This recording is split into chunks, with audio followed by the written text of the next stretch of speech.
I'm so happy that we made it through that really big storm the other day. It just went on forever, but we made it through alive. Yay! So we will pick up where we left off with Chairman Mao. This is quotations from Mao Tse-Tung. I found it to be essential that we understand what our opponent is up to, how they think, what has molded their behavior. It might help us have a better understanding of how to behave ourselves, and it might help you reconsider your choice to use or not use TikTok. Leave me a comment below. I want to know what you all think. But first, here is my shout out. Jack and Dan sent me a beautiful Christmas card, and Inspire, aka Pamela. I will go back through after the live stream and put their handles and hashtags in the description. I couldn't figure out how to do it. So I'll do it on the laptop. But this is my shout out, Jack and Dan. They make wonderful videos. Pamela has the most incredible physique. I'm just very impressed. And they are a very fun family, and I just look forward to their videos. And they sent me a wonderful Christmas card that I will put prominently display that I can see as I walk in the front door. And here is my product placement. Good morning. Hydrogen peroxide. I just put a little cap full of this in the water pick, maybe about once every other week, maybe once a week. You don't want to do it too often, it'll make your teeth sensitive, but it does kind of kill the bacteria that could grow in the water pick because it doesn't get fully dried out, or the hose and so forth. But we will just get started right away on our story today. And please let me know what you think. I thought at first we wouldn't read the whole thing, but I have a feeling we are going to read the whole thing. It's a very quick read. It's going a lot faster than I imagined it. I'm not reading all of the footnotes, obviously. I'll leave that up to you. So we will get started now on Quotations from Chairman Mao Tse-Tung. We are starting back at chapter 4, the correct handling of contradictions among the people. We are confronted by two types of social contradictions, those between ourselves and the enemy, and those among the people themselves. The two are totally different in their nature. To understand these two different types of contradictions correctly, we must first be clear on what is meant by the people and what is meant by the enemy. At the present stage, the period of building socialism, the classes, strata, and social groups which favor, support, and work for the cause of socialist construction all come within the category of the people, while the social forces and groups which resist the socialist revolution and are hostile to or sabotage social construction are all enemies of the people. In the conditions prevailing in China today, the contradictions among the people comprise the contradictions within the working class, the contradictions within the peasantry, the contradictions within the intelligentsia, the contradictions between the working class and the peasantry, the contradictions between the workers and the peasants on the one hand, and the intellectuals on the other, the contradictions between the working class and other sections of the working people on the one hand, and the national bourgeoisie on the other, the contradictions within the national bourgeoisie, and so on. Our people's government is one that generally represents the people's interests. It is a government that serves the people. Nevertheless, there are still certain contradictions between the government and the people. These include contradictions among the interest of the state, the interest of the collective, and the interest of the individual. between democracy and centralism, between the leadership and the led, and the contradiction arising from the bureaucratic style of work of certain government workers in their relations with the masses. All these are also contradictions among the people. Generally speaking, the people's basic identity of interests underlies the contradictions among the people. The contradictions between ourselves and the enemy are antagonistic contradictions. Within the ranks of the people, the contradictions among the working people are non-antagonistic, while those between the exploited and the exploiting classes have a non-antagonistic aspect in addition to an antagonistic aspect. In the political life of our people, how should right be distinguished from wrong in one's words and actions? On the basis of the principles of our Constitution, the will of the overwhelming majority of our people in the common political positions which have been proclaimed on various occasions by our political parties and groups, we consider that, broadly speaking, the criteria should be as follows. Words and actions should help to unite and not divide the people of our various nationalities. They should be beneficial and not harmful to socialist transformation and socialist construction. They should help to consolidate and not undermine or weaken the people's democratic dictatorship. They should help to consolidate and not undermine and weaken democratic centralism. They should help to strengthen and not discard or weaken the leadership of the Communist Party. They should be beneficial and not harmful to international socialist unity and the unity of the peace-loving people of the world. Of these 6 criteria, the most important are the socialist path and the leadership of the party. The question of suppressing counter-revolutionaries is one of a struggle between ourselves and the enemy. A contradiction between ourselves and the enemy. Among the people, there are some who see this question in a somewhat different light. 2 kinds of persons hold views different from ours. Those with the rightist way of thinking make no distinction between ourselves and the enemy and take the enemy for our own people. They regard as friends in the very persons whom the broad masses regard as enemies.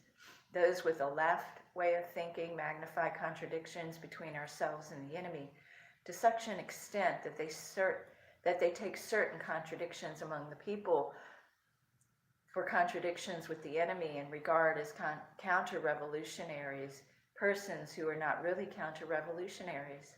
Both these views are wrong. Neither can lead to the correct handling of the question of suppressing counter-revolutionaries or to a correct assessment of this work. Qualitatively different contradictions can only be resolved by qualitatively different methods. For instance, the contradiction between the proletariat and the bourgeoisie is resolved by the method of socialist revolution. The contradiction between the great masses of the people and the feudal system is resolved by the method of democratic revolution. The contradiction between the colonies and the imperialism is resolved by the method of national revolutionary war. The contradiction between the working class and the peasant class is socialist society is resolved by the method of collectivization and mechanization in agriculture. Contradiction within the Communist Party is resolved by the method of criticism and self-criticism. The contradiction between society and nature is resolved by the method of developing the productive forces.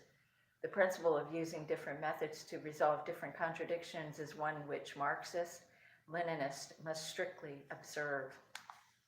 Since they are different in nature, the contradictions between ourselves and the enemy and the contradictions among the people must be resolved by different methods. To put it briefly, the former, a matter of drawing a clear distinction between ourselves and the enemy, and the latter, a matter of drawing a clear distinction between right and wrong. It is, of course, true that the distinction between ourselves and the enemy is also a matter of right and wrong.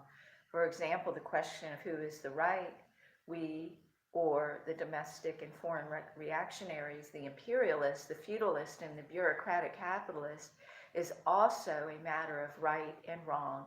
but it is in a different category from questions of right and wrong among the people.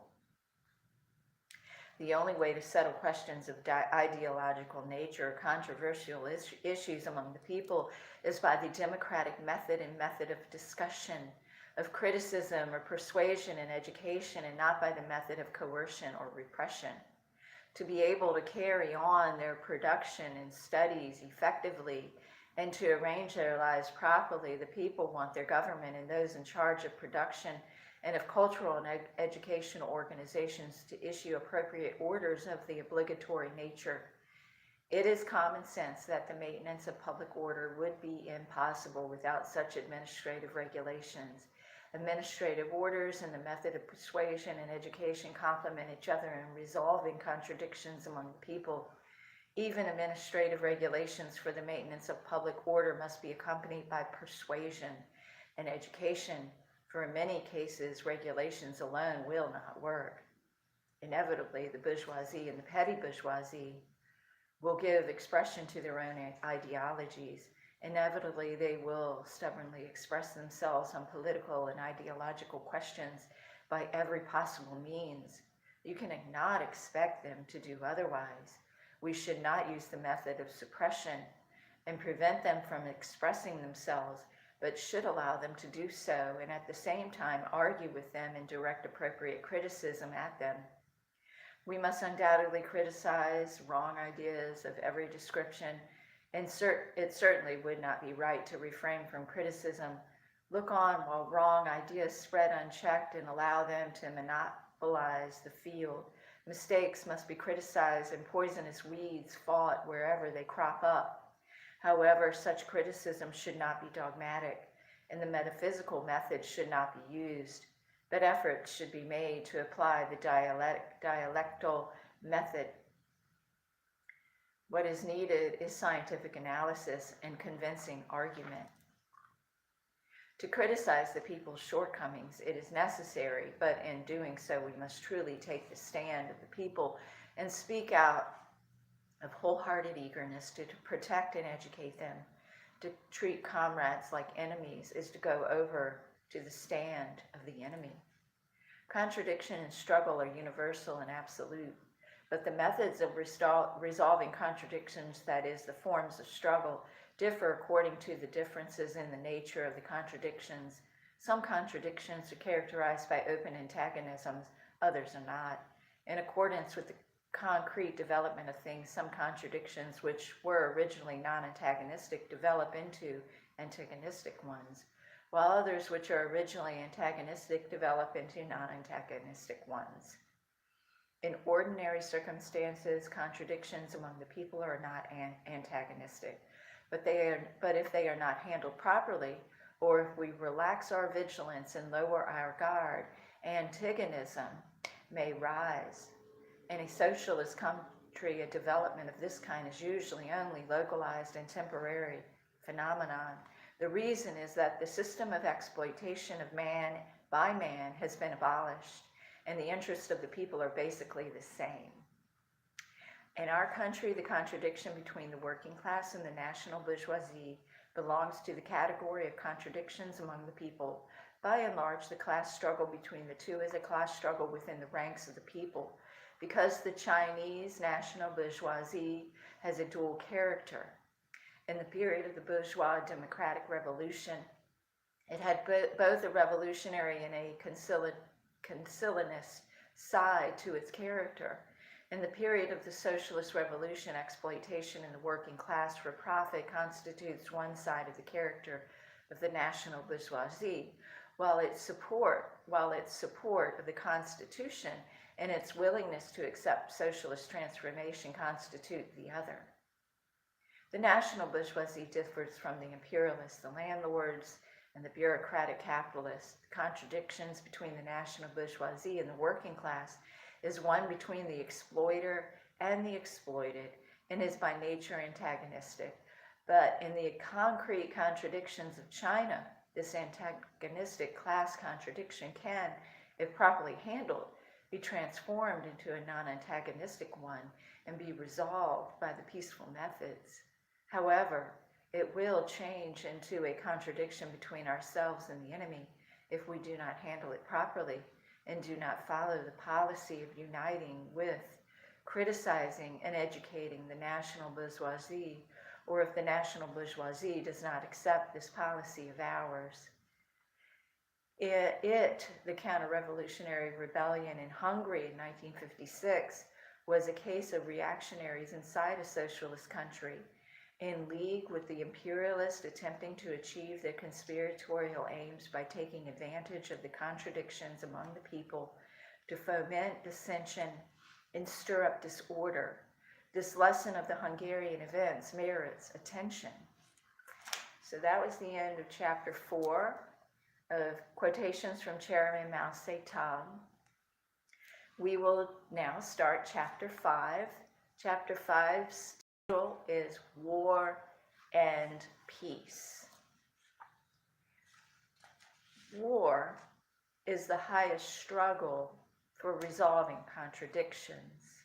When they have developed to a certain stage between classes, nations, states, or political groups, and it has existed ever since the emergence of private property and of classes.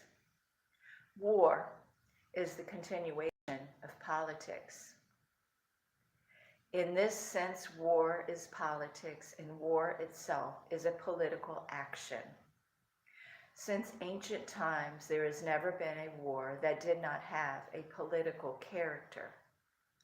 But war has its own particular characteristic, and in this sense, it cannot be equated with politics in general.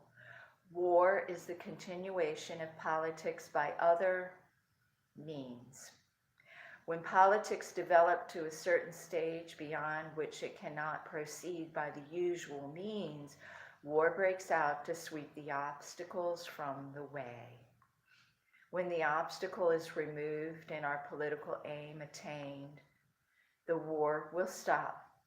But if the obstacle is not completely swept away, the war will have to continue till the aim is fully accomplished. It can therefore be said that politics is war without bloodshed, while war is politics with bloodshed. History shows that wars are divided into two kinds, just and unjust.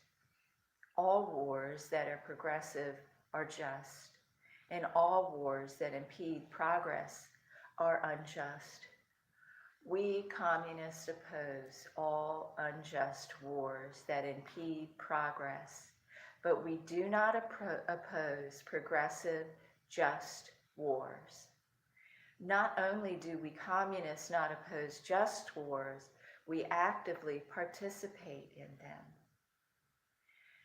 As for unjust wars, World War I is an instance in which both sides fought for imperialist interest. Therefore, the communists of the whole world firmly oppose that war. The way to oppose a war of this kind is to do everything possible to prevent it before it breaks out. And once it breaks out, to oppose war with war, to oppose unjust war with just war, whenever possible. Revolutions and revolutionary wars are inevitable in class society, and without them, it is impossible to accomplish any leap in social development and to overthrow the reactionary ruling classes, and therefore impossible for the people to win political power. Revolutionary war is an antitoxin which not only eliminates the enemy's poison, but also purges us of our own filth. Every just revolutionary war is endowed with tremendous power and can transform many things or clear the way for their transformation. The Sino-Japanese War will transform both China and Japan, provided China preserves in the war of resistance, and in the united front, the old Japan will surely be transformed into a new Japan, and the old China into a new China, and people and everything else in both China and Japan will be transformed during and after the war. Every communist must grasp the truth. Political power grows out of the barrel of a gun. The seizure of power by armed forces, the settlement of the issue by war, is the central task in the highest form of revolution. The Marxist-Leninist principle of revolution holds good universally for China and for other countries. Without armed struggle, neither the proletariat nor the people nor the Communist Party would have any standing at all in China, and it would be impossible for the revolution to triumph. In these years, the 18 years since the founding of the party, the development, consolidation, and Bolshevization of our party have proceeded in the midst of a revolutionary wars. Without armed struggle, the Communist Party would assuredly not be what it is today. Comrades throughout the party must never forget the experience for which we have paid in blood. According to the Marxist theory of the state, the army is the chief component of the state power. Whoever wants to seize and retain state power must have a strong army. Some people ridicule us as advocates of the omnipotence of war. Yes, we are advocates of the omnipotence of the Revolutionary War. That is good, not bad. It is Marxist. The guns of the Russian Communist Party created socialism. We shall create a democratic republic. Experience in the class struggle in the era of imperialism teaches us that it is only by the power of the gun that the working class and the laboring masses can defeat the armed bourgeoisie and the landlords. In this sense, we may say that only with guns can the whole world be transformed. We are advocates of the abolition of war. We do not want war. But war can only be abolished through war. And in order to get rid of the gun, it is necessary to take up the gun. War, this monster of mutual slaughter among men, will be finally eliminated by the progress of human society and in the not too distant future. But there is only one way to eliminate it, and that is to oppose war with war. To oppose counter-revolutionary war with revolutionary war, to oppose national counter-revolutionary war with national revolutionary war, and to oppose counter-revolutionary class war with revolutionary class war.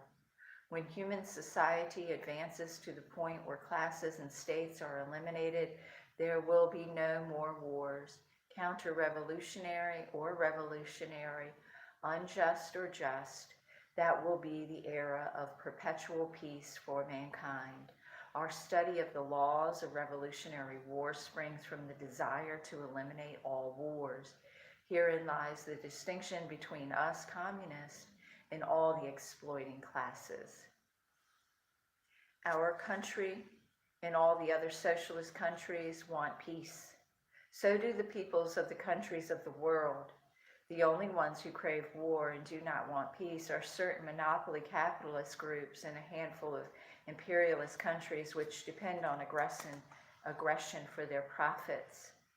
To achieve a lasting world peace, we must further develop our friendship and cooperation with the fraternal countries in the socialist camp and strengthen our solidarity with all peace-loving countries. We must endeavor to establish normal diplomatic relations on the basis of mutual respect for territorial integrity and sovereignty, and of equality and mutual benefit with all countries willing to live together with us in peace. We must give active support to the national independence and liberation movement in countries in Asia, Africa, and Latin America, as well as to the peace movement and to the just struggles in all the countries of the world. As for the imperialist countries, we should unite with their peoples and strive to coexist peacefully with those countries, do business with them, and prevent any possible war. But under no circumstance should we harbor any unrealistic notions about them. We desire peace. However, if imperialism insists on fighting a war, we will have no alternative but to take the firm resolution to fight to finish before going ahead with our construction. If you are afraid of war day in, day out, what will you do if war eventually comes? First, I said that the east wind is prevailing over the west wind, and war will not break out. And now I have added these explanations about the situation in case war should break out. Both possibilities have thus been taken into account. People all over the world are now discussing whether or not a third world war will break out. On this question, too, we must be mentally prepared and do some analysis. We stand firmly for peace and against war. But if the imperialists insist on unleashing another war, we should not be afraid of it. Our attitude on this question is the same as our attitude toward any disturbance. First, we are against it. Second, we are not afraid of it. The First World War was followed by the birth of the Soviet Union with a population of 200 million. The Second World War was followed by the emergence of the socialist camp with a combined population of 900 million. And the imperialists insist on launching a third world war.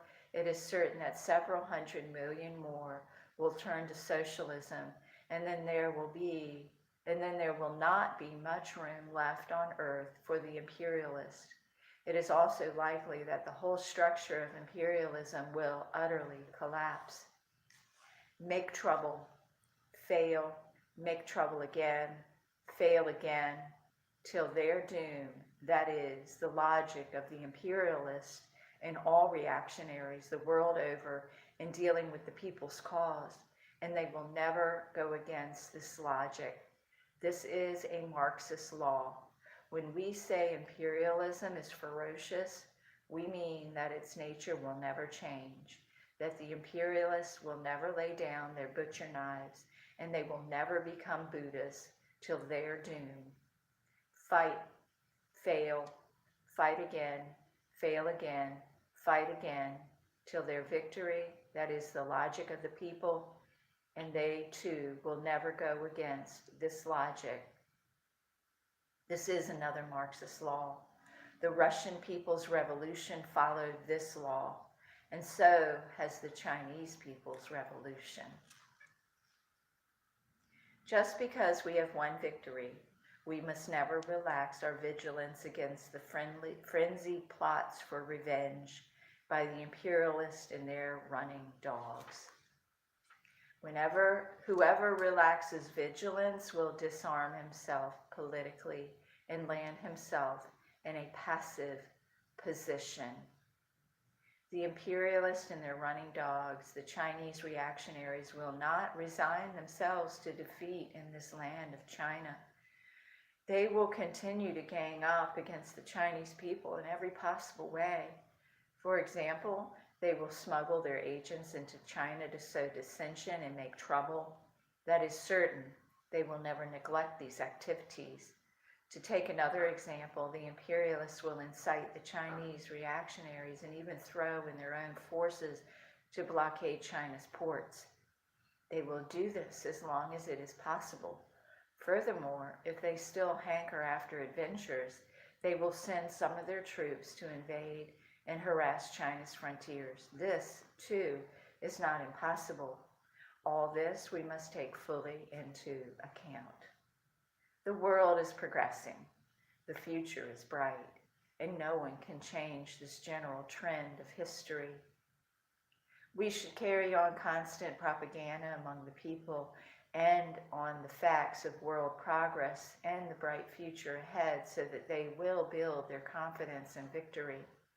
The commanders And fighters of the entire Chinese People Liberation Army absolutely must not relax in the least their will to fight. Any thinking that relaxes the will to fight and belittles the enemy is wrong.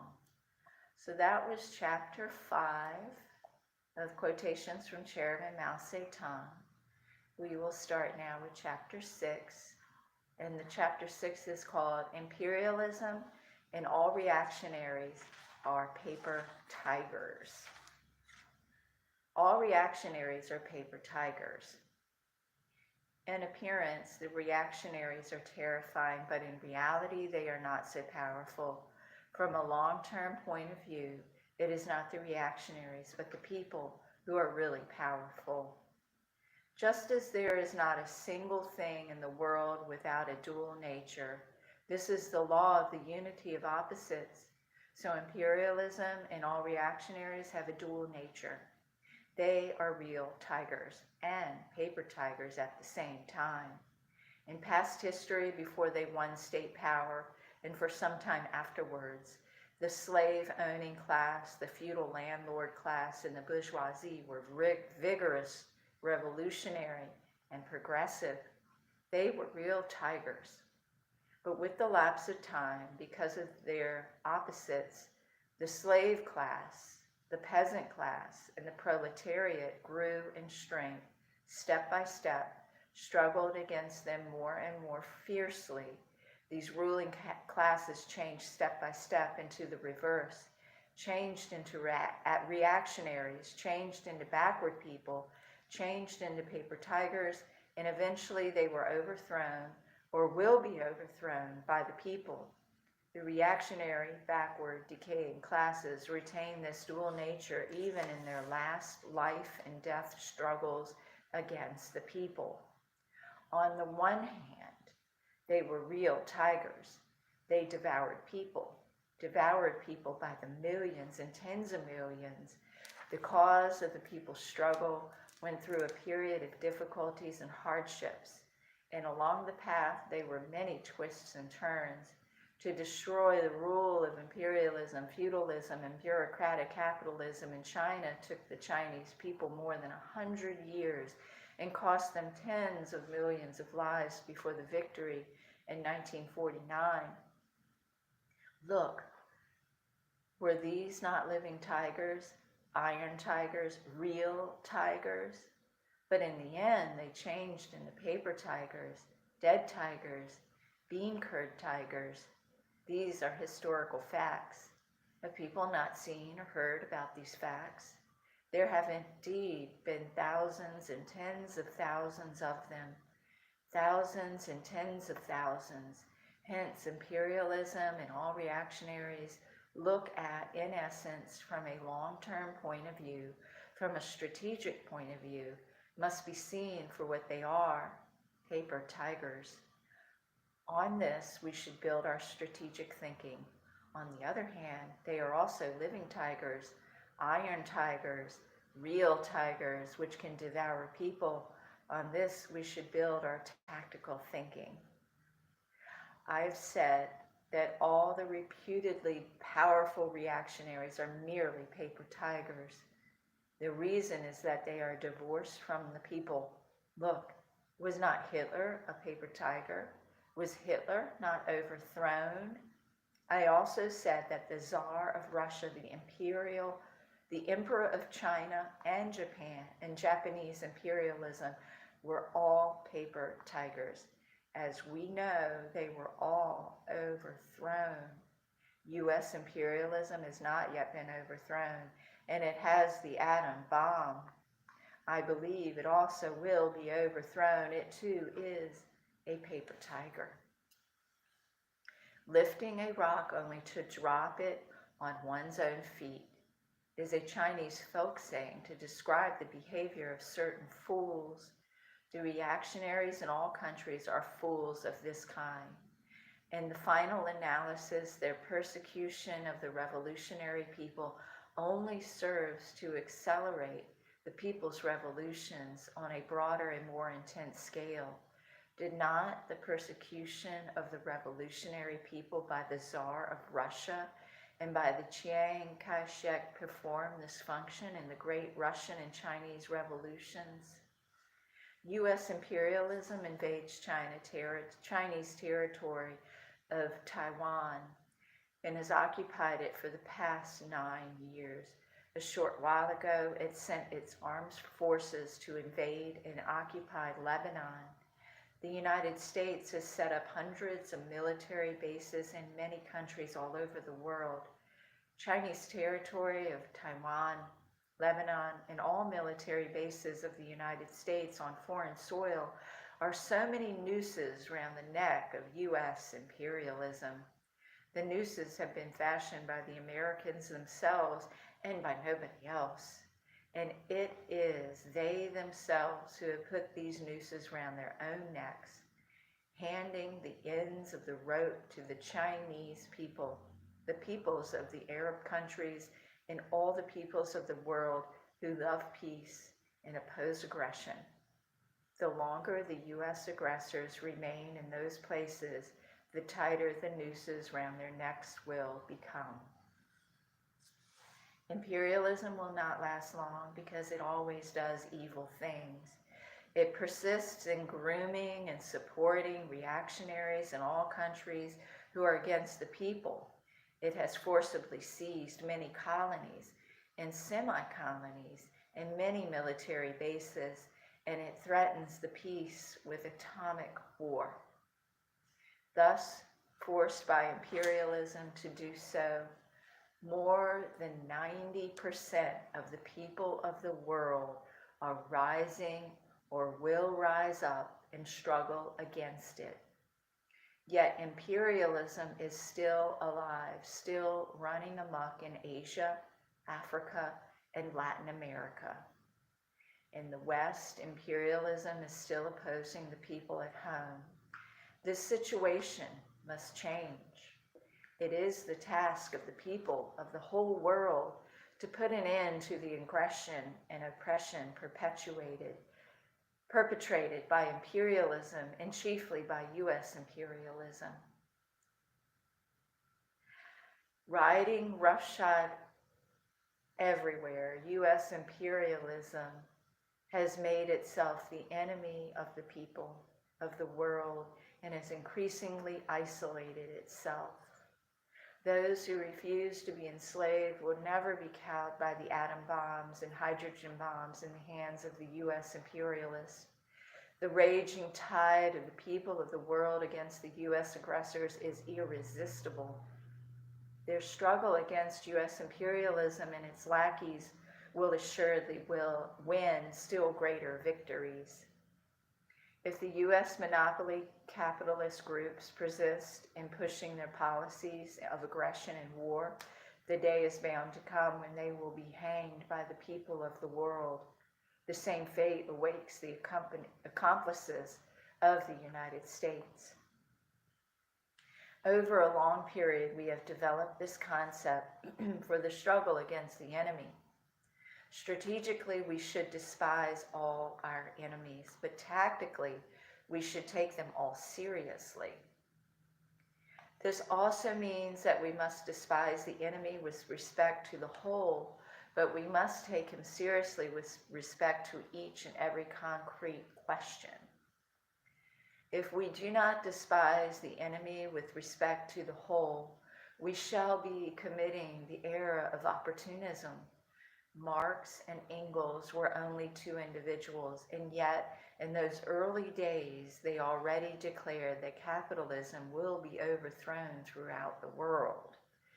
But in dealing with concrete problems and particular enemies, we shall be committing the error of adventurism unless we take them seriously. In war, battles can only be fought one by one, and the enemy forces can only be destroyed one by one. Factories can only be built one by one. The peasants can only plow the land plot by plot. The same is even true of eating a meal. Strategically, we take the eating of a meal lightly. We know we can finish it, but actually we eat it mouthful by mouthful, It is impossible to swallow the entire banquet in one gulp. This is known as a piecemeal solution. In military parlance, it is called wiping out the enemy forces one by one. It is my opinion that the international situation has now reached a new turning point. There are two winds in the world today, the east wind and the west wind. There is a Chinese saying, either the east wind prevails over the west wind, or the west wind prevails over the east wind. I believe it is characteristic of the situation today that the east wind is prevailing over the west wind. That is to say, the forces of socialism have become overwhelmingly superior to the forces of imperialism. So that was chapter 6 of Quotations from Chairman Mao Tse-Tung. And we will start chapter 7, which is called Dare to Struggle and Dare to Win. People of the world, unite and defeat the U.S. aggressors and all their running dogs. People of the world, be courageous, dare to fight, defy difficulties, advance wave upon wave. Then the whole world will belong to the people. Monsters of all kinds shall be destroyed. The Communist Party of China, having made a clear-headed appraisal of the international and domestic situation on the basis of the science of Marxism-Leninism, recognized that all attacks by the reactionaries at home and abroad have to be defeated and could be defeated. When dark clouds appeared in the sky, we pointed out that they were only temporary, that the darkness would soon pass and the sun break through. Historically, all reactionary forces on the verge of extinction invariably conduct a last desperate struggle against the revolutionary forces, and some revolutionaries are apt to be deluded for a time by this phenomenon of outward strength, but inner weakness, failing to grasp the essential fact that the enemy is nearing extinction while they themselves are approaching victory. If they, the Kuomintang, fight, will wipe them out completely. This is the way things are. If they attack and we wipe them out, they will have that satisfaction. Wipe out some satisfaction. Wipe out more satisfaction. Wipe out the whole lot, complete satisfaction. China's problems are complicated, and our brains must also be a little complicated. If they start a fight, we fight back, fight to win peace.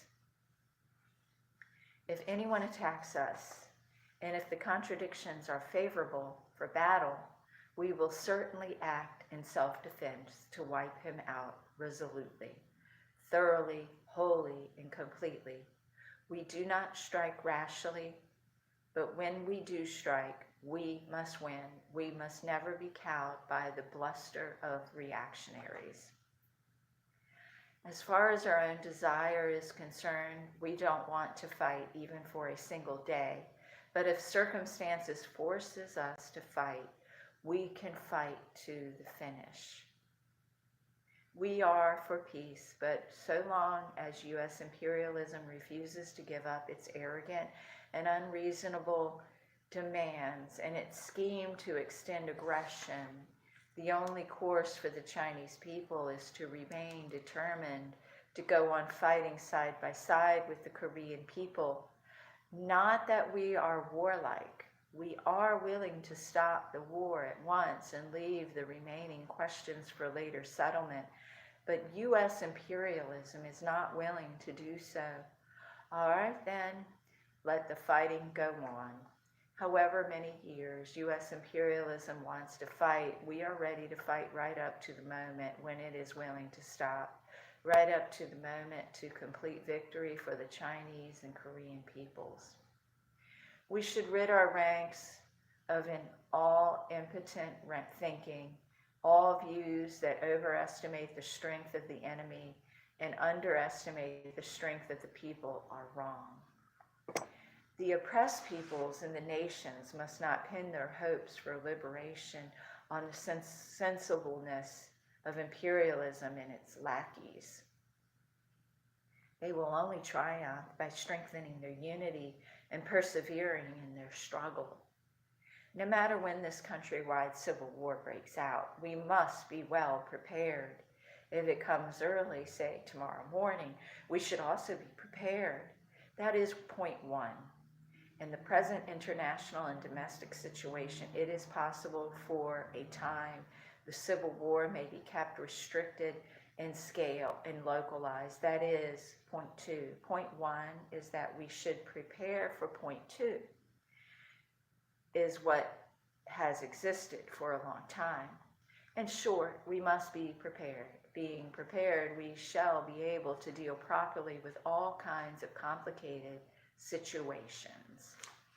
So that was the end of chapter 7 of Quotations from Chairman Mao Tse-Tung. And we will read now chapter 8, which is called People's War. The Revolutionary War is a war of the masses. It can be waged only by mobilizing the masses and relying on them. What is a true bastion of iron? It is the masses, the millions upon millions of people who genuinely and sincerely support the revolution. That is the real iron bastion, which it is impossible and absolutely impossible for any force on earth to smash. The counter-revolution cannot smash us. On the contrary, we shall smash it, rallying millions upon millions of people around the revolutionary government and expanding our revolutionary war. We shall wipe out all counter-revolution and take over the whole of China. The richest source of power to wage war lies in the masses of the people. It is mainly because of the unorganized state of the Chinese masses that Japan dares to bully us. When this defect is remedied, then the Japanese aggressor, like a mad bull crashing into a ring of flames, surrounded by hundreds of millions of our people standing upright, the mere sound of their voices will strike terror into him, and he will be burned to death. The imperialists are bullying us in such a way that we will have to deal with them seriously. Not only must we have a powerful regular army, we must also organize contingents of the people's militia on a big scale. This will make it difficult for the imperialists to move a single inch in our country in the event of invasion. Considering the Revolutionary War as a whole, the operations of the people's guerrillas and those of the main forces of the Red Army complement each other like a man's right arm and a left arm. And if we had only the main forces of the Red Army without the people's guerrillas, we would be like a warrior with only one arm.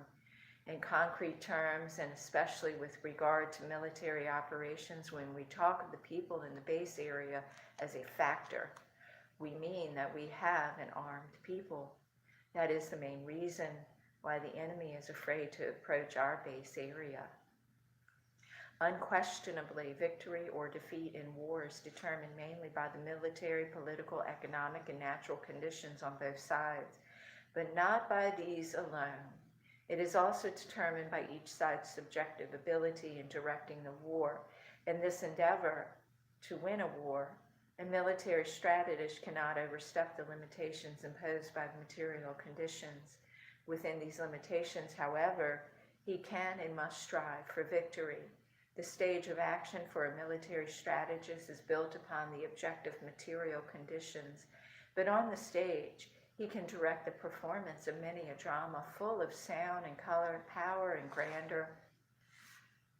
The object of war is specifically to preserve oneself and destroy the enemy. To destroy the enemy means to disarm him or deprive him of the power to resist, and does not mean to destroy every member of his forces physically. In ancient warfare, the spear and shield were used, the spear to attack and destroy the enemy, and the shield to defend and preserve oneself. To the present day, all weapons are still an extension of the spear and the shield.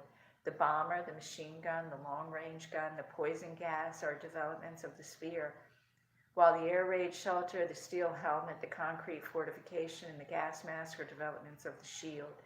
The tank is a new weapon combining the functions of both spear and shield. Attack is the chief means of destroying the enemy, but defense cannot be dispensed with. In attack, the immediate object is to destroy the enemy, but at the same time it is self-preservation. Because if the enemy is not destroyed, you will be destroyed. In defense, the immediate object is to preserve yourself, but at the same time, defense is a means of supplementing attack or preparing to go over to the attack. Retreat is the category of defense and is continuation of defense, while pursuit is a continuation of attack. It should be pointed out that the destruction of the enemy is the primary object of war, self-preservation. The second, because only by destroying the enemy in large numbers can one effectively preserve oneself. Therefore, attack, the chief means of destroying the enemy, is primary, while defense, a supplementary means of destroying the enemy and the means of self-preservation, is secondary. In actual warfare, the chief role is played by defense, much of the same, and by the attack for the rest of the time, but if war is taken as a whole, attack remains primary. All the guiding principles of the military operations grow out of the one basic principle: to strive to utmost to preserve one's own strength and to destroy that of the enemy. How then do we justify the encouragement of heroic sacrifice in war? Every war exacts a price, sometimes an extremely high one. Is this not the contradiction with preserving oneself? In fact, there is no contradiction at all. To put it more exactly, sacrifice and self-preservation are both opposite and complementary to each other. For such sacrifice is essential not only for destroying the enemy, but also preserving oneself. Partial and temporary non-preservation, sacrifice or paying the price. It is necessary for the sake of general and permanent preservation. From the basic principles stems the series of principles guiding military operations, all of which from the principle of shooting, taking over to preserve oneself and making full use of the firepower to destroy the enemy, to the principles of strategy are permeated with the spirit of the basic principle. All technical principles and all principles concerning tactics, campaigns, and strategy represents applications of this basic principle.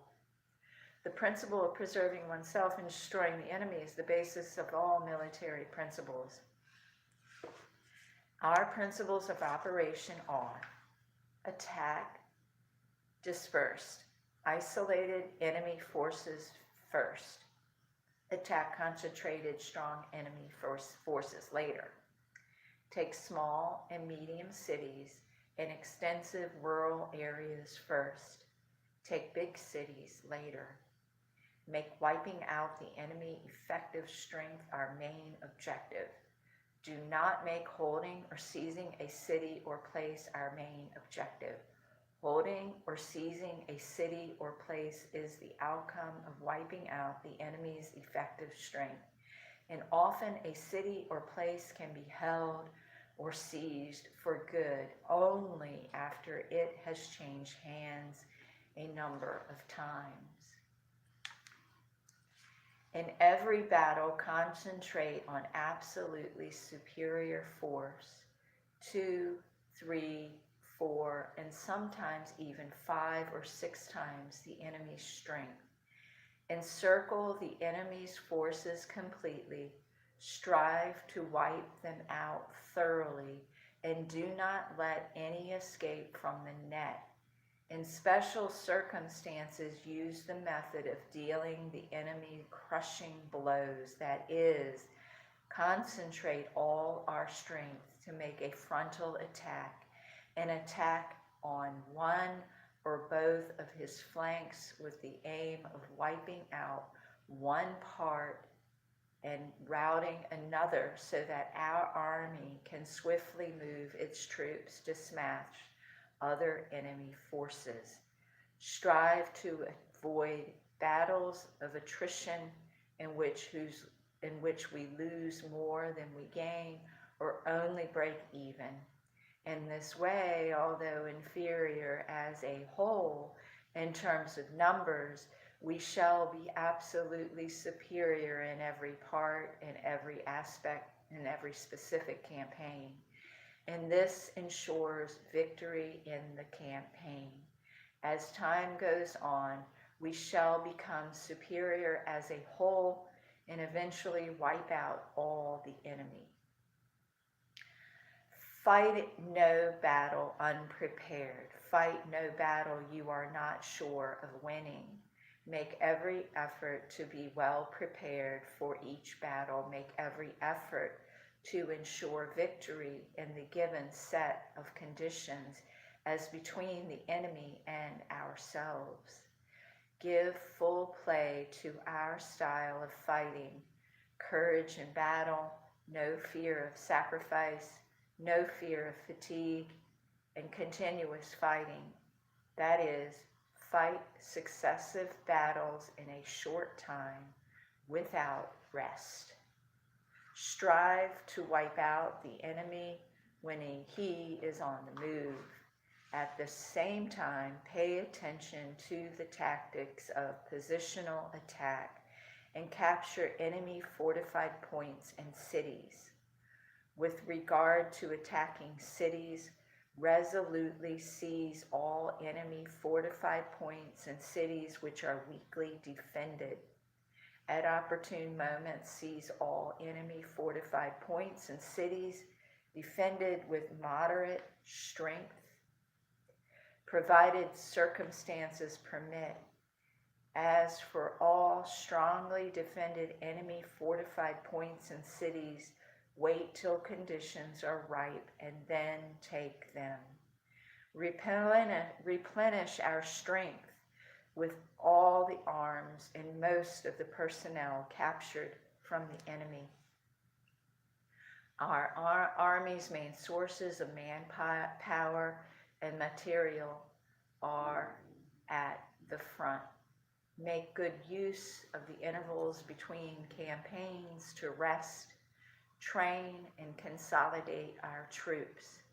Periods of rest, training, and consolidation should not in general be very long, and the enemy should so far as possible be permitted no breathing space.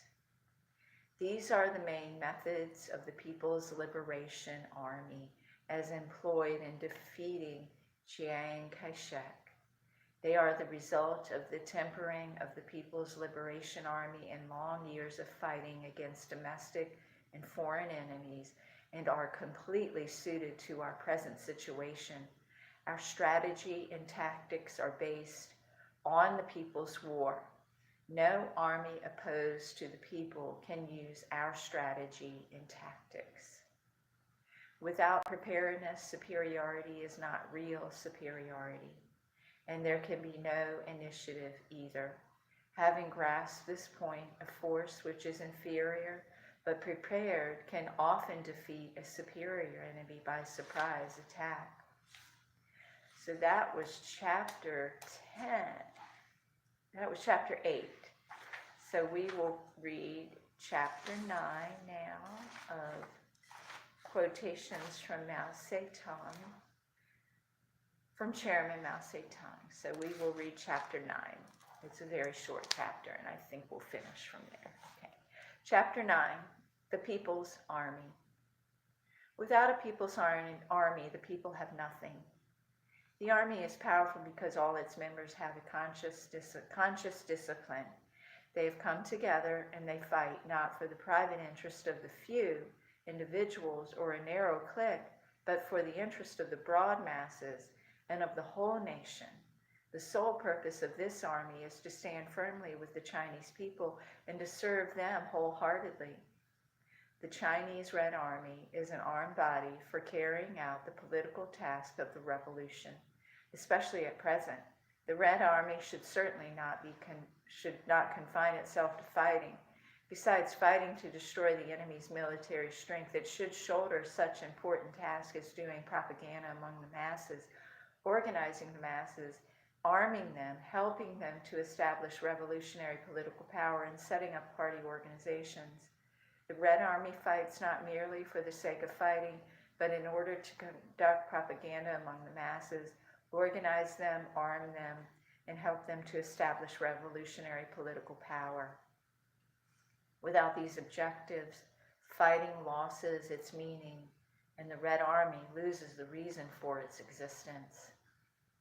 The People's Liberation Army is always a fighting force, even after countrywide victory.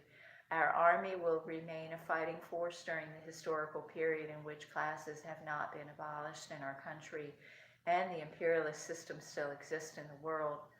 On this point, there should be no misunderstanding or wavering. We have an army for fighting as well as an army for labor. For fighting, we have the 8th Route and new 4th Armies. But even they do a dual job, warfare and production. With these two kinds of armies and with a fighting army skilled in these two tasks and in mass work, we can overcome our difficulties and defeat Japanese imperialism. Our national defense will be consolidated and no imperialists will be allowed to invade our territory again. Our people's armed forces must be maintained and developed with the brave and steeled People's Liberation Army as their foundation. We have not only a powerful army, but also a powerful Air Force and a powerful Navy. Our principle is that the party commands the gun, and the gun must never be allowed to command the party. All our officers and fighters must always bear in mind that we are the great People's Liberation Army. We are the troops led by the great Communist Party of China. Provided we constantly observe the directives of the party, we are sure to win. Okay, well that is it. We brought you up to chapter 10. We'll pick up at chapter 10 another day of Chairman Mao, quotations from Chairman Mao Tse-Tung. And here is my shout out. It's Jack and Dan. Jack and Dan sent me a wonderful card. They said, thank you so much for being a faithful fan of Jack and Dan and Inspire AK Pamela. Isn't that wonderful? It's the funniest card. Jack and Dan. I will put their handles in the description when I finish with the video. I don't want to tarnish anyone's opinion of the book. It is interesting, and the reason I decided to read this on YouTube as a live stream is I feel it is very necessary that we know what our opponent is thinking, what has molded their behavior, what has guided them along the way. And I call them our opponent. I don't want to call them our enemy because I feel like the word opponent is a better description of them.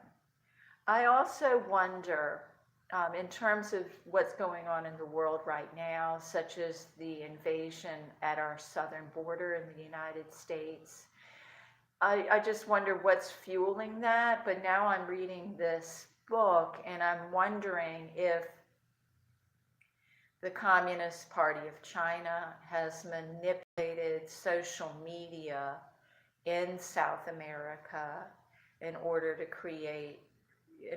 push these people to our border. You know, I've been to Mexico. I thought it was a beautiful place. The whole time I was there, I just kept saying to myself, I don't understand why people would want to leave this place. I know there is problems there, but there's problems here too. Their problems aren't much different than our problems. So what's compelling all these people to come to us? So I'm wondering if it's China that's inspiring them, and also if the seeds within our society that has created such a great division is also being fueled by the Communist Party of China. I do wonder. I do have questions. It also makes, I don't use TikTok. I'm not planning on ever using TikTok. And I really can't say I've ever visited the site except when I watch television and they show the funniest TikTok video, and it's funny, it's cute, but I don't feel the need to download that onto my phone. I just won't do it. I'm under the impression that once it's on your phone, just like all social media, once you have that app on your phone, even if you never use the app, you've allowed them permission to look at your metadata, to get under your skin, to get into your thoughts, to manipulate the ads that you see, not only on their app, but on other platforms that you use, because TikTok pays Alphabet or Google to advertise. They're all interconnected. So, or if you use a video editing app, I was using YouCut the other day. Usually I use it offline, but I forgot to turn the internet off while I was using it, and I was just bombarded with ads for TikTok. I had to shut the internet off because the ads wouldn't disappear and I couldn't finish editing my video. So TikTok obviously is paid YouCut. I wonder if maybe they're part of the same company. I don't know. I would have to do further research, but I find it necessary. Good morning, everyone. I'm so happy to see everyone. I find it necessary that we understand what our opponent is doing.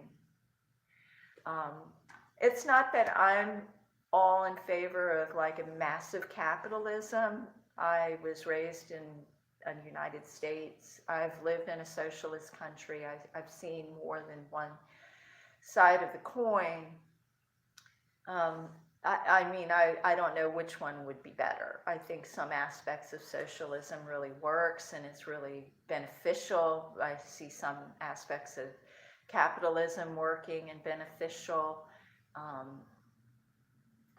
We could go down that road to argue, are the people really able to govern themselves? That's another argument you could never settle. I don't know. I don't know what the answer is, but I do have great concern over how things are emerging right now. And I feel like a lot of fingers are pointing toward China.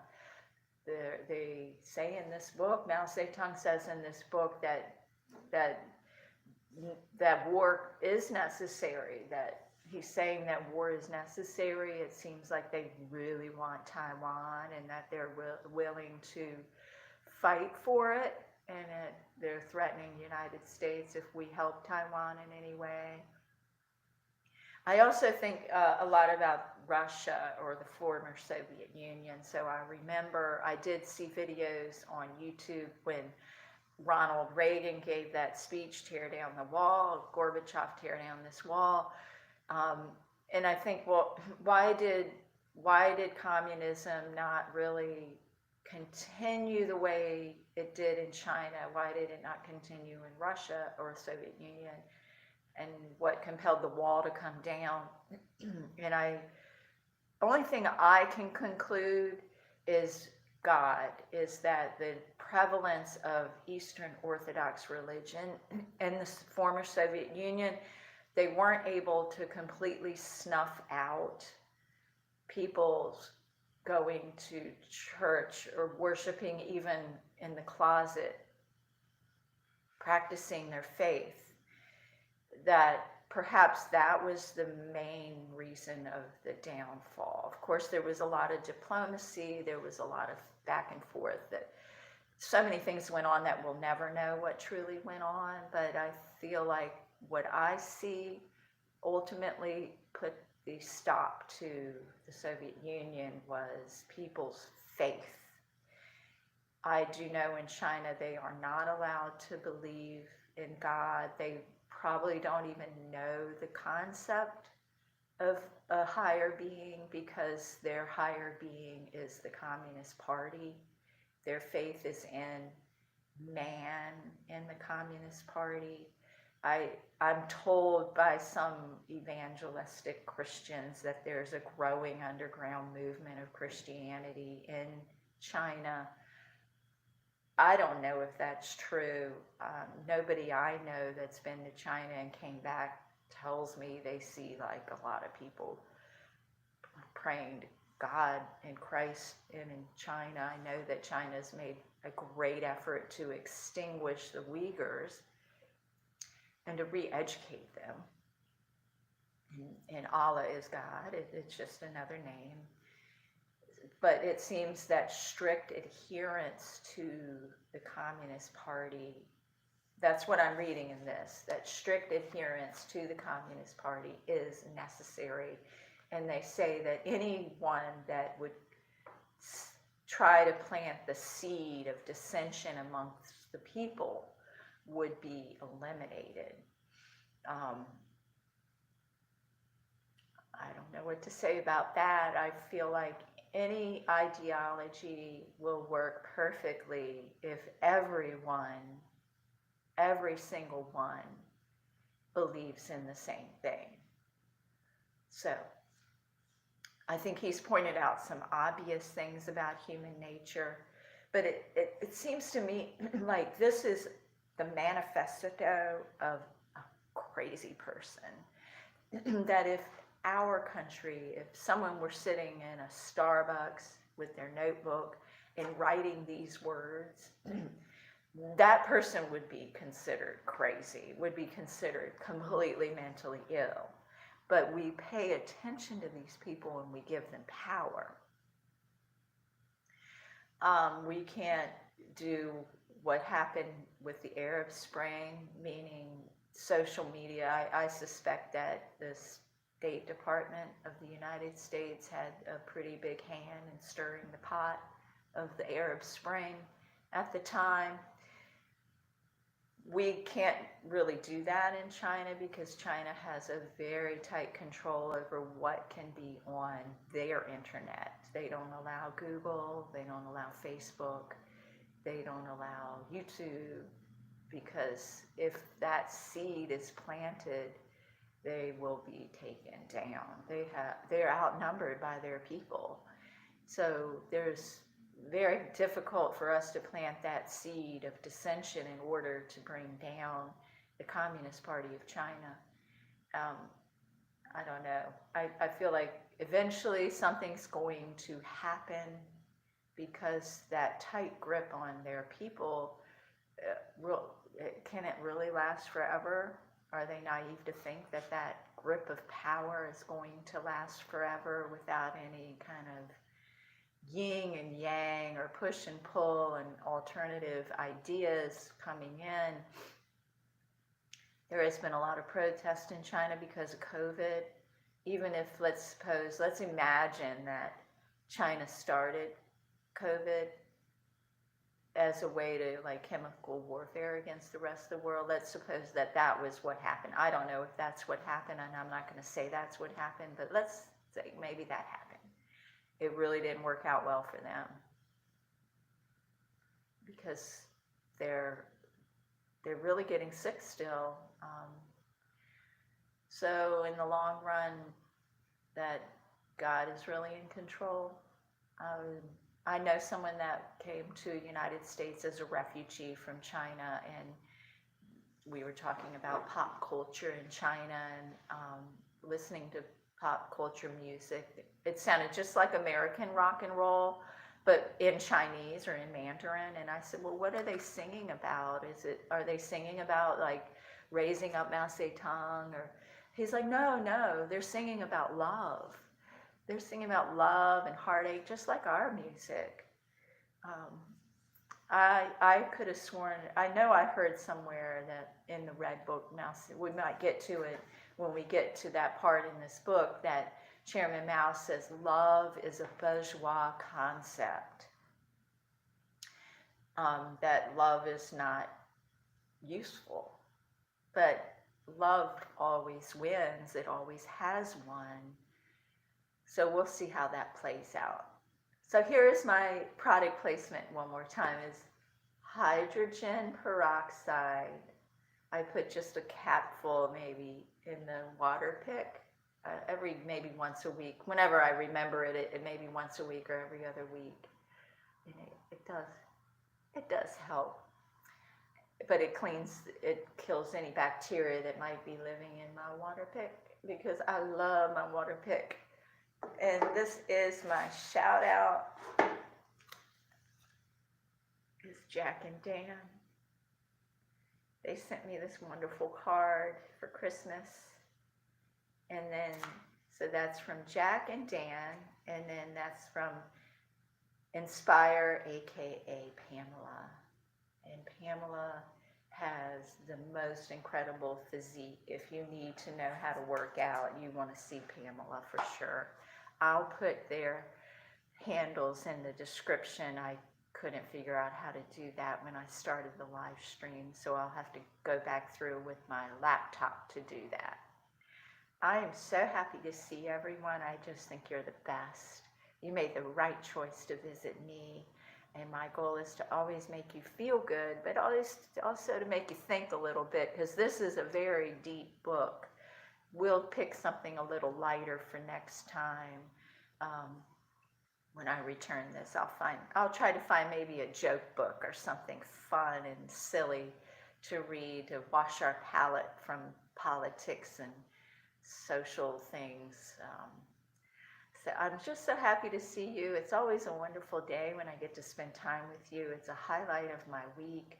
I probably will, maybe it'll be Tuesday or so.